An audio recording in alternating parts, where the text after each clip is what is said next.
Hello everyone, good morning, good afternoon या good evening, आप जिस भी टाइम इस लेक्चर को देख रहे हैं। तो चलिए स्टार्ट करते हैं अपनी सीरीज। अगर आप स्टार्टिंग से देख रहे हैं तो आपको पता होगा कि हम 20 क्वेश्चंस ऑसिलेशन के कर चुके हैं। आज हम 21वां क्वेश्चन कर रहे हैं, मतलब 10 क्वेश्चन आज और करेंगे। So without wasting any time चलो करते हैं start. Question number 1. A mass of 2 kg is put on a flat pan attached to vertical spring fixed on the ground as shown in the figure. The mass of the spring and the pan is negligible. When pressed slightly and released the mass, execute a simple harmonic motion. The spring constant is 200.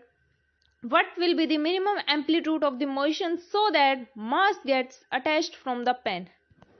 आप बोलोगे कि ऊपर से निकल गया, ये तो क्या ही था, लेकिन बिल्कुल सिंपल ही है। मतलब इसने लैंग्वेज थोड़ी सी मतलब लेंथ ही हो गया, इस कारण आपको लग रहा है। इसने बोला है कि ये एक स्प्रिंग है और इस पेन के ऊपर एक मास m रखा हुआ है। ठीक है, आपको पता होगा जब ये मास यहाँ पे नहीं था तब इसकी इक्विलिब्रियम पोजीशन थोड़ी सी ऊपर थी। ठीक है, मतलब नेचुरल इसकी जो पोजीशन थी वो थोड़ी सी ऊपर थी, लेकिन जब इस पे मास m रख दिया तो ये पोजीशन यहाँ पे हो गई। ठीक है, पहले यहाँ पे थी O, फिर ओडेश यहाँ पे हो गई। अब इसने बोला है कि हम स्प्रिंग को कितना और दबाएं, कितने एम्पलीट्यूड मतलब कितना एक प्रकार से डिस्टेंस तक दबाएं कि ये मास इससे हट के और गिर जाए, मतलब दूर गिर जाए। तो जब हम स्प्रिंग को दबाएंगे, मतलब ऐसे आप सपोज करके देखो, जब आप स्प्रिंग को दबाएंगे तो ये मास यहां से हट के दूर गिर पड़ेगा। तो यही बोला इसने, इसको लेट ओ, ये ओ डैश हो गया और ये ओ डबल डैश हो गया। इसने यही बोला है कि ये जो इसे बोलते हैं, ये हो गया एम्पलीट्यूड। ये एम्पलीट्यूड कितना होगा, मतलब कितना इसको दबाएंगे so that mass will be detached from the pen, ये इसने पूछा है। बिल्कुल इजी था ना, मतलब लैंग्वेज थोड़ी सी इसने कर दी, लेकिन हाँ बिल्कुल इजी था। चलो करते हैं स्टार्ट। देखिए आप एक बार इमेजिन करके देखिए, ये होता है कौन सा फोर्स, रिस्टोरिंग फोर्स। मतलब हम इस पे लगाएंगे तो ये रिस्टोरिंग फोर्स हो गया, और ये मास इसका जो फोर्स होता है वो हमें पता ही है, F is equal to mg। तो अगर हम रिस्टोरिंग फोर्स क्या हो गया, force is equal to kx। ठीक है, और यहाँ पे x की वैल्यू मैक्सिमम रखनी है। मैक्सिमम कितनी मतलब लेंथ तक हम इसको दबाएं कि मास अटैच हो जाए, तो मैक्सिमम लेंथ क्या होगी, x की जगह फिर a रख देंगे। ठीक है, तो चलिए नेक्स्ट पेज पे करते हैं इसको। आपका वो जगह ही नहीं है क्या, हाँ यहीं पे। तो फोर्स इज इक्वल टू के ए, ये इतनी लेंथ तक दबाएं। ये किससे, देखिए रिस्टोरिंग फोर्स ये ज्यादा होना चाहिए किससे, mg से, तभी ये डिटैच होके गिर जाएगा। तो एक मिनट इरेज कर लेते हैं थोड़ा सा आपा। आई होप आपको समझ तो आ गया होगा डायग्राम, तो क्या बोला है इसने, अब बस सॉल्व करने की बारी है। हाँ एक मिनट, हाँ चलिए देखिए, K A will be greater than mg, तो ये डिटैच होके गिर पड़ेगा। और यहां से k कितना दिया गया है हमें, 200 इंटू एम्पलीट्यूड पूछा है, और ये ग्रेटर देन और इक्वल टू mg। m कितना है, m2 एंड g 10। तो यहां से ये कितना आ गया 10, तो एम्पलीट्यूड 1/10 मीटर, और 1/10 मीटर कौन से, ये इतना या इससे ज्यादा होना चाहिए। तो कौन से ऑप्शन में, हाँ सेंटीमीटर में दे रखा है तो इंटू 100 करेंगे तो यहाँ पे 10 आ जाएगा। मतलब amplitude is equal to 10 centimetre, या तो 10 सेंटीमीटर होना चाहिए या इससे ज्यादा होगा, तभी ये मास डिटैच हो पाएगा। ये इक्वेशन में पूछा है। अगर ग्रेटर देन का ऑप्शन होता तो ये भी होता इक्वल टू और ग्रेटर देन 10। बस बिल्कुल इजी था ना। आई होप आपको समझ आया होगा। अगर नहीं आया तो आप इसको दोबारा से प्ले करके वीडियो को और क्वेश्चन को देख सकते हैं। ठीक है, चलिए चलते हैं नेक्स्ट क्वेश्चन की ओर। Next question number 2 is a particle execute simple harmonic oscillation with an amplitude A. The period of oscillation is t. The minimum time taken by the particle to travel half of the amplitude from the equilibrium position. बिल्कुल easy है. देखिए मतलब वैसे तो ये concept ही है कि जैसे ये मीन पोजीशन हो गया, ये मीन पोजीशन हो गया, ये प्लस एम्पलीट्यूड हो गया, यहाँ पे माइनस से हो गया. तो आपको पता होगा कि ये जो कंप्लीट यहाँ से यहाँ तक जाने में जो टाइम पीरियड लगता है वो होता है t/4. ऐसे ही इधर t/4. ठीक है. अगर नहीं पता तो आप याद कर लीजिए. और यहां से ये होता है a/2. तो मेन पोजीशन से a/2 डिस्टेंस कवर करने में कितना होगा t/12. और यहां से a/2 से a तक डिस्टेंस कितना होगा t/6. आप बोलेंगे ये कैसे आया, क्योंकि t/4 में से जब t/12 को हम सबट्रैक्ट करते हैं तो t/6 आंसर आता है. तो हमारे क्वेश्चन में क्या पूछा है, the minimum time taken by the particle to travel half of the amplitude a/2 तक फ्रॉम द इक्विलिब्रियम, यानी कि मेन पोजीशन से a/2 तक कितना हम देख चुके हैं t/12. लेकिन अब हम इसे जो सॉल्व करके देखेंगे कि कैसे होगा ये. ठीक है. तो चलिए, हमें पता है x is equal to a sine omega t. x की वैल्यू a/2, क्योंकि कहां तक कह रखा है इसने, half of the amplitude a sine omega t. a से a कैंसिल. साइन की वैल्यू 1/2 कब होती है, 30 डिग्री पे. तो omega t is equal to π/6 यानी कि 30 डिग्री. 2π/t ओमेगा को लिख सकते हैं, t is equal to π/6. Pi से pi cancel and 12t is equal to t. ठीक है. और यहां से जो टाइम पीरियड आया वो कितना आया, t/12. ये देखो t/12. ठीक है. और यही हमसे पूछा था. वैसे आप डायरेक्ट भी याद रख सकते हैं इसको कि मीन पोजीशन से हाफ ऑफ द एम्पलीट्यूड तक टाइम लगता है t/12, और जो मीन पोजीशन से एम्पलीट्यूड तक टाइम लगता है t/4. बिल्कुल इजी था. तो इसका कौन सा ऑप्शन आएगा, option number B is the correct answer here. चलिए चलते हैं नेक्स्ट क्वेश्चन की ओर. हाँ, next question number 3 is which one of the following equation of motion represent simple harmonic motion. Acceleration. हाँ, ये क्वेश्चन आपको बहुत ज्यादा कंफ्यूज करता होगा, क्योंकि हमें पता होता है कि acceleration is equal to -kx square, लेकिन यहां स्क्वायर के टर्म्स में दे ही नहीं रखा. तो हाँ, इसमें ऑप्शन में नहीं दे रखा. तो यहाँ पे होना क्या चाहिए था, एक्सेलरेशन की जगह इसे फोर्स देना था. अगर हम इसे फोर्स के टर्म्स में देखें, वैसे तो इसका कोई भी ऑप्शन सही नहीं है, क्योंकि स्क्वायर -kx स्क्वायर. यहाँ पे देखिए आपने 2 बार इसने -kx भी दे रखा है प्लस kx स्क्वायर. तो ये तो हो सकता है, ये भी प्लस में है तो ये नहीं हो सकता, लेकिन -kx ये भी आगे नहीं हो सकता. तो ऑप्शन कोई भी इसके सही नहीं थे. लेकिन जब आप इसे एक्सेलरेशन की जगह फोर्स पुट करते हैं तो फोर्स को आपको पता होगा कि -kx. हाँ, तब ये ऑप्शन नंबर ए आपका सही हो जाता. यहाँ पे मीन पोजीशन है, इससे ए शिफ्ट करके इसकी इक्विलिब्रियम पोजीशन या मीन पोजीशन को इसने किया है, तभी -kx प्लस ए, x से ए यहाँ पे इसकी मीन पोजीशन इसमें दर्शाई गई है. सेकंड जो ऑप्शन है उसमें तो प्लस के, एक मिनट आपको दिख नहीं रहा होगा ना. हाँ, अब देखिए सेकंड ऑप्शन है तो उसमें क्या दे रखा है कि प्लस में दे रखा है, तो प्लस में तो नहीं हो सकता, चाहे फोर्स हो चाहे एक्सेलरेशन हो. और थर्ड आंसर भी नहीं हो सकता, थर्ड ऑप्शन भी. और फोर्थ मैंने आपको बता ही दिया. और जो फोर्स भी है नहीं हो सकता, क्योंकि kx स्क्वायर दे दिया, तो फोर्स भी नहीं हो सकता.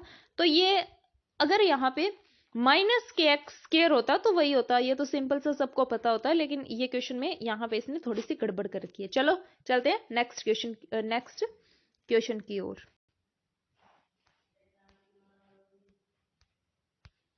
हाँ, question number 4 is the particle execute simple harmonic motion has the kinetic energy k0 cos square omega t. The maximum value of potential energy and the total energy are respectively.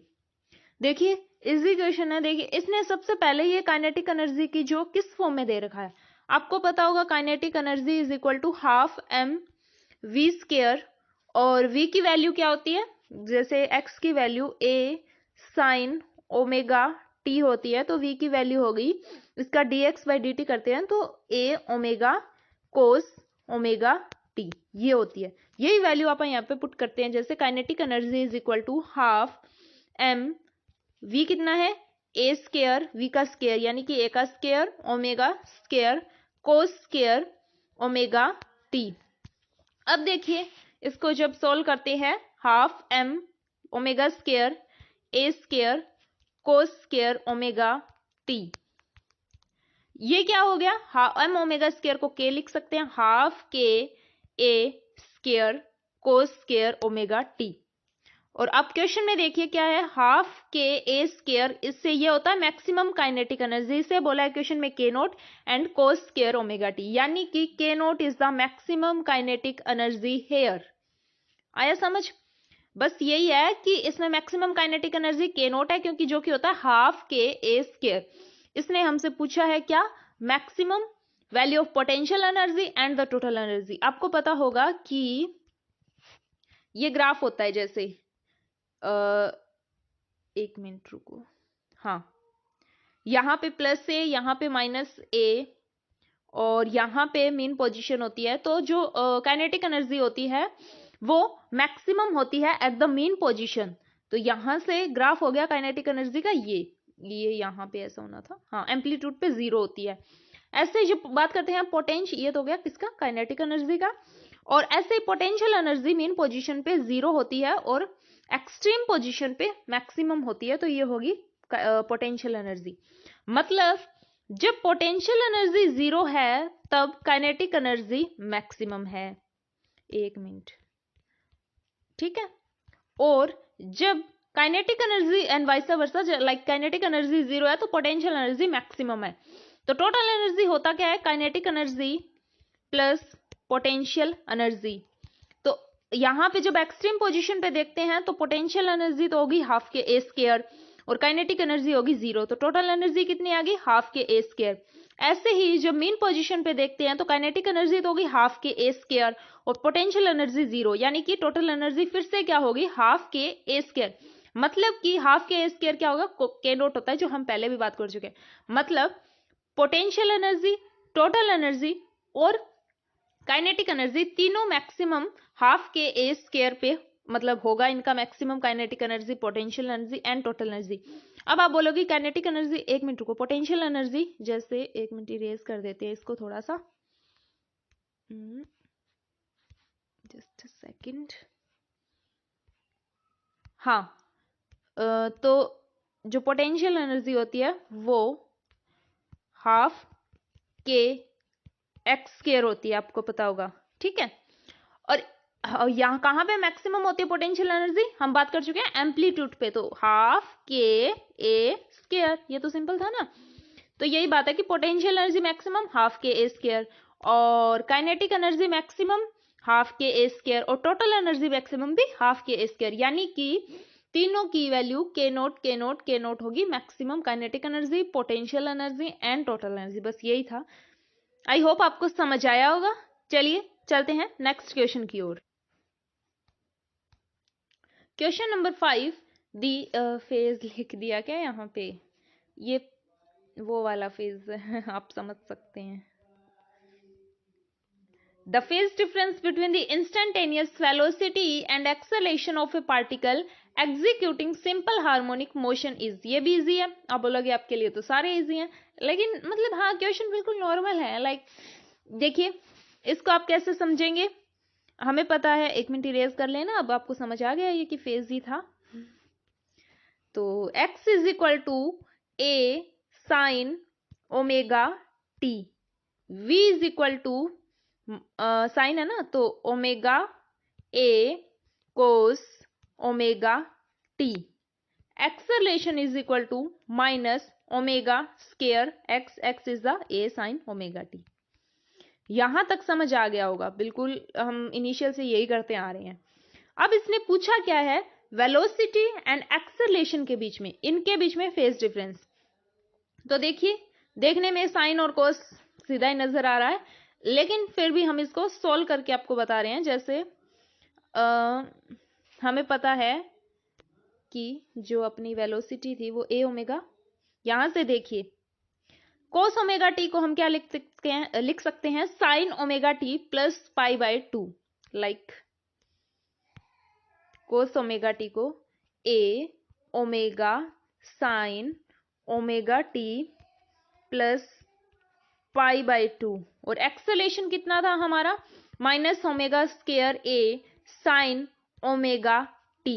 मतलब कि देखिए जो यहां पे ये हो गया एक्सेलेरेशन और ये होगी वेलोसिटी, और इनके बीच में कितना फेज डिफरेंस है पाई बाय 2, यानी कि 90 डिग्री का। ठीक है, ये इसने बोला है कि इनके बीच में कितना डिफरेंस हो।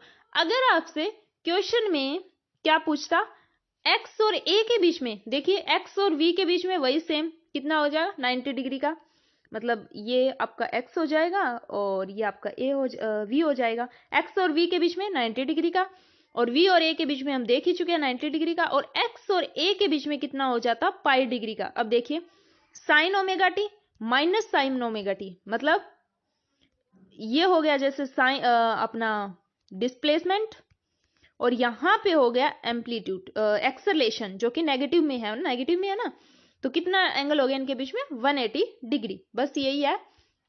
तो क्वेश्चन के अकॉर्डिंग हमारा आंसर क्या होगा, the phase difference between the velocity and acceleration पूछ रखा था ना, एक मिनट, हाँ, तो यहां पे होगा पाई बाय 2 यानी कि 0.5 पाई। ठीक है, आई होप आपको समझ आया होगा। चलिए चलते हैं नेक्स्ट क्वेश्चन की ओर।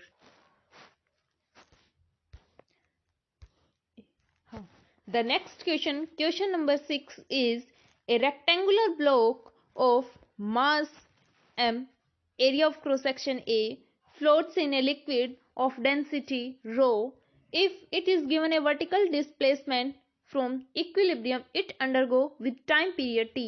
Then देखिए वाटर में कोई ऑब्जेक्ट फ्लोट कर रहा है, इसको वर्टिकल डिस्प्लेसमेंट h देते हैं, टोटल हाइट इसकी लेंथ l है, और लिक्विड की डेंसिटी रो है, और ऑब्जेक्ट की डेंसिटी सिग्मा है, और इसका मास m है। तो इसने बोला है कि आपको ये जो फॉर्मूला है वो सबको याद होगा, लाइक कौन सा, कि एक मिनट, हाँ, time period is equal to under root m upon a rho g। ठीक है, वैसे तो आपका क्वेश्चन तो इस फॉर्मूले से हो जाएगा, लेकिन अगर आपको पता हो जैसे मास किसका ही ऑब्जेक्ट का, तो mass is equal to density of the object into density into the volume, volume is area into length, और a रो g, यहां से a से a कैंसिल, यानी कि रो l डिवाइडेड बाय, यहां पे क्या आया है sigma l divided by rho g। अब आपको पता होगा कि in condition of floating rho l is equal to rho h, यानी कि total height of the object and density of the object is equal to density of the liquid and the object displace in the water is. So ये कितना आ गया, रो l की जगह हम रो h भी put कर सकते हैं, तो सिग्मा l की जगह रो h पुट कर सकते हैं। सो यहां से अंडर रूट h बाई जी, इस पे भी बहुत सारे क्वेश्चंस आते हैं, तो ये भी आपको याद रखना है। मतलब आपका जो क्वेश्चन है वो तो इसी से हो जाएगा, लाइक जब क्वेश्चन में देखते हैं क्या पूछ रखा है, लेकिन ये 2-4 फॉर्मूले मैंने जस्ट आपको बता दिए, अगर इस पे कोई क्वेश्चन आ जाए इन पे तो भी हो सके आपसे। लाइक इसने पूछा है, बस यही पूछा कि टाइम पीरियड क्या होगा, तो हम क्या देखा है हमने कि time period is equal to mass upon a rho g। ठीक है, अब देखिए फर्स्ट ऑप्शन में time period is inversely proportional to root m, गलत बात है, directly proportional to root m, तो ये तो नहीं है, तो फर्स्ट ऑप्शन गलत। Second is time period is directly proportional to root p, मतलब रूट यहां पे रो है ये, क्योंकि वैसे रो लिख नहीं सकते ना, तो time period is directly proportional to root rho, नहीं इनवर्सली प्रोपोर्शनल है ना, time period is inversely proportional to root rho, and time period ये गलत हो गया, time period is inversely proportional to root A. हाँ ये सही है कि time period is inversely proportional to root A. A ये बड़े वाला ये था यहाँ पे area, and the time period is inversely proportional to रो, मतलब time period is inversely proportional to root rho आना था, तो कौन सा हो गया? Option number C is the correct answer here, the time period is the inversely proportional to root A. ठीक है, आई होप आपको समझ आया होगा। चलिए चलते हैं नेक्स्ट क्वेश्चन की ओर।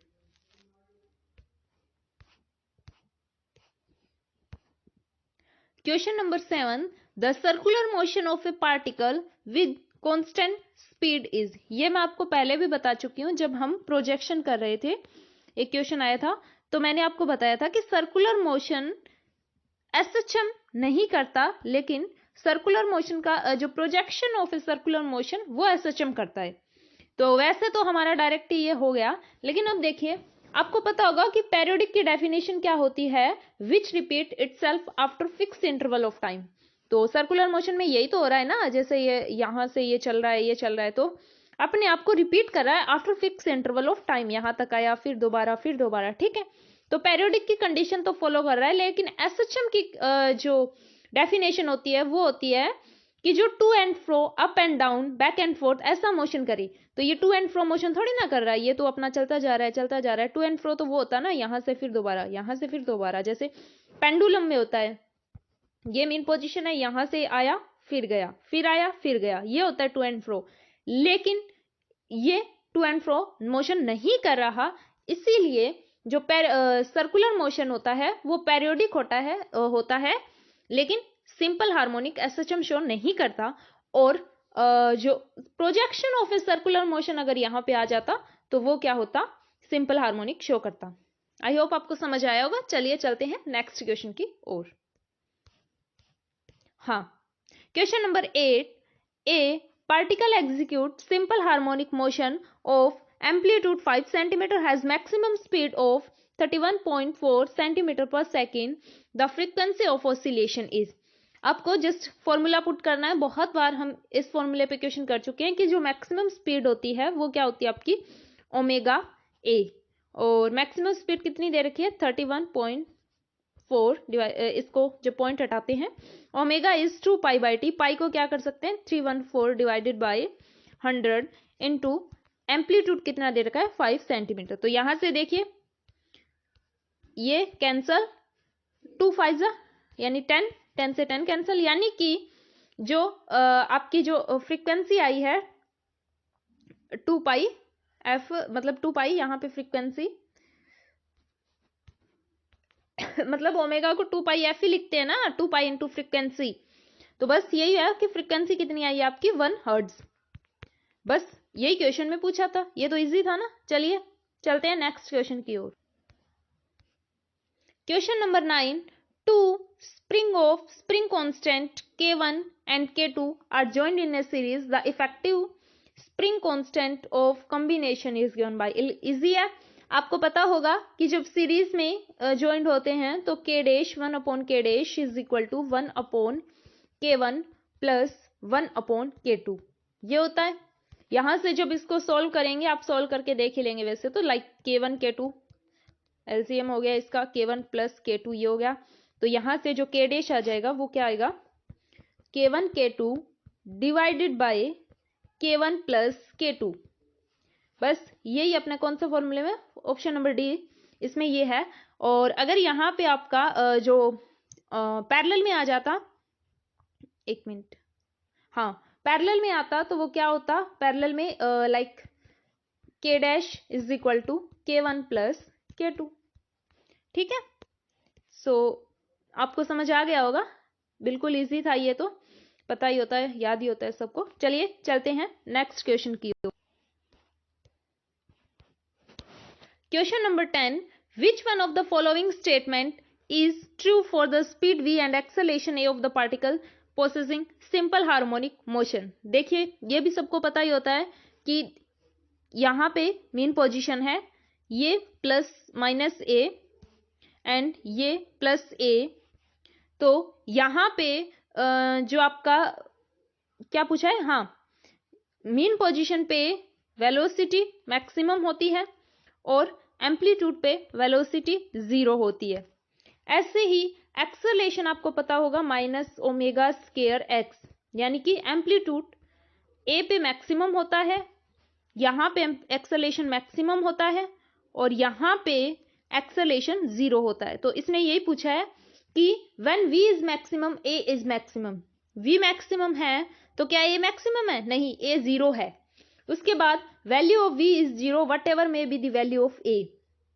Value of v is 0, v की वैल्यू 0 है, what ever may value of v। नहीं, v की वैल्यू 0 है तो a की वैल्यू मैक्सिमम होगी। When v is 0, a is 0, क्या v 0 है तब a 0 है? नहीं, a मैक्सिमम होगा। When v is maximum, a is 0, यहाँ पे v maximum and a is 0। बस यही पूछा है, तो बिल्कुल इजी था। आई होप आपको सारे क्वेश्चन समझ आए होंगे इन इजी वे। तो बस इतना ही था आज के लिए, तो 10 क्वेश्चन हम कर चुके हैं। Thanks for watching. अगर कोई आपको डाउट हो तो आप कमेंट सेक्शन में हमें कमेंट कर सकते हैं, और कोई सजेशन देना हो तो भी आप कमेंट सेक्शन में हमें दे सकते हैं। धन्यवाद।